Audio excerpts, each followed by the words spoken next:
আসসালামু আলাইকুম। আজকের ভিডিওতে আমরা জানবো ট্রেডিং কি, কিভাবে কাজ করে এবং একজন বিগিনার কিভাবে শুরু করতে পারে। আপনি যদি একদম নতুন হন তাহলে এই ভিডিওটি শেষ পর্যন্ত দেখুন।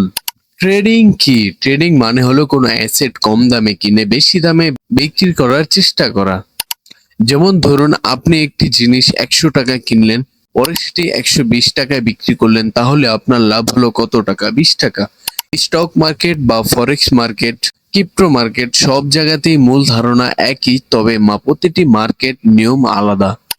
ট্রেডিং ও ইনভেস্টিং এর পার্থক্য। অনেকেই ট্রেডিং আর ইনভেস্টিং কে এক মনে করেন, কিন্তু দুটো এক নয়।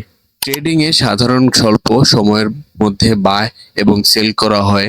ইনভেস্টিং এ দীর্ঘ সময় ধরে একটি ভালো কোম্পানি বা সম্পদ ধরে রাখা হয়। তাই শুরু করার আগে এই পার্থক্যটা জানা খুবই জরুরি। ট্রেডিং শুরু করতে কি লাগবে? ট্রেডিং শুরু করার আগে আপনার দরকার মার্কেট সম্পর্কে বেসিক নলেজ, একটি বিশ্বস্ত ব্রোকার, একটি ডেমো অ্যাকাউন্টে প্র্যাকটিস করা, রিস্ক ম্যানেজমেন্ট শেখা। মনে রাখবেন, শেখার আগে কখনোই আসল টাকা দিয়ে ট্রেডিং শুরু করবেন না, একদম ধ্বংস হয়ে যাবেন ভাই। বিগিনারদের তিনটি ভুল হয়ে থাকে। প্রথম ভুল, না শিখে ট্রেডিং শুরু করা। দ্বিতীয় ভুল, সব টাকা একবার ইনভেস্ট করা। তৃতীয় ভুল, স্টপ লস ব্যবহার না করা। এই তিনটি ভুল অনেক নতুন ট্রেডার করে থাকে, যেগুলো মানুষকে ধ্বংস করে দেয়। এই জন্য 90% ট্রেডার সফল হতে পারে না। সফল ট্রেডার হতে কি করবেন? প্রতিদিন একটু একটু করে শিখুন, ডেমো অ্যাকাউন্ট প্র্যাকটিস করুন, নিজের ইমোশনাল কন্ট্রোল করুন। এই ইমোশনালটা কন্ট্রোল করতে পারলে এনাফ। এবং কখনই দ্রুত ধনী হওয়ার চিন্তা করবেন না।